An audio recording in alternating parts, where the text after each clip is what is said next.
Well, this is one of my favorite times of the year along coastal Delmarva because this is the time of year where we get our seal visitors. And if you enjoy the seals as much as we do, then you are really going to be excited to talk to our next guest. We've got Rob Rector joining us from MERR Institute, and you guys have a really cool sort of combination thing happening for people who love the seal visitors as much as I do. Absolutely, yes, and we love seals just as much as you do as well, too. So yeah, we do the MERR Institute, Marine Education Research and Rehabilitation Institute.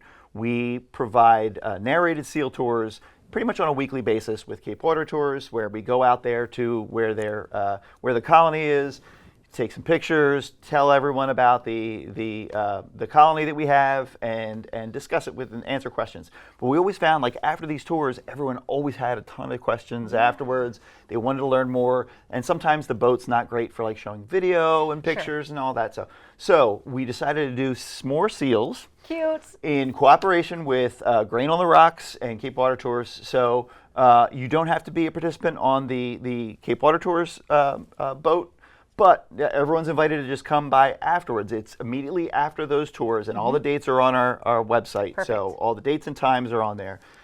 We have a big fire pit roaring.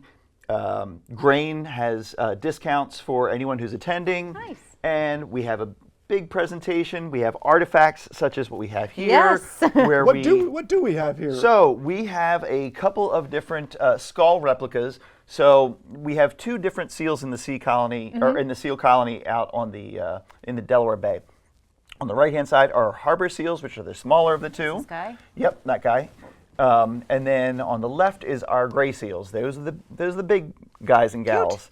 Yes, they're very large, and you can see the big size difference between them, and you'll notice it if you go out there on the tours. But we talk about their physical behaviors, their adaptations, all the fun stuff that makes seals so cool to observe and talk about. We discuss and open, and everyone's welcome. And it's a fun time out right by the water. I love that. Rob, what made you so passionate about this stuff? Because I talked to you about other stuff. We're going to talk movies later today. We share that passion. But what got you into this? Yeah, I would say decades ago, I was out on a kayak tour, and we came across the MERR vehicle on the beach at Cape Henlopen State Park.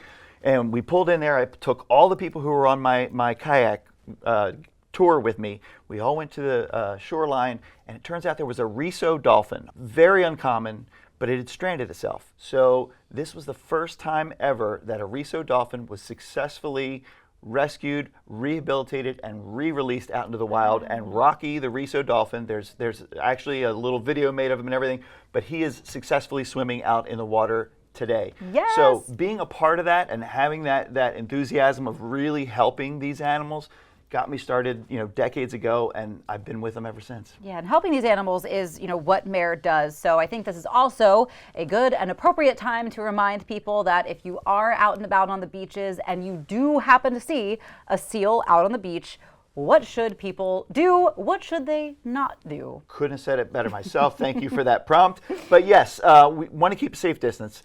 They're amazing to see. They're amazing to watch. But we are here at a very critical time when they're colonizing out there. It's a really critical time because the pups and the moms have about 3 to 4 weeks, and then they could potentially never see each other again. So they can wean, and in that time frame, in that 3 to 4 weeks, the mom loses a third of her weight because she doesn't eat. She's focused mainly on feeding them.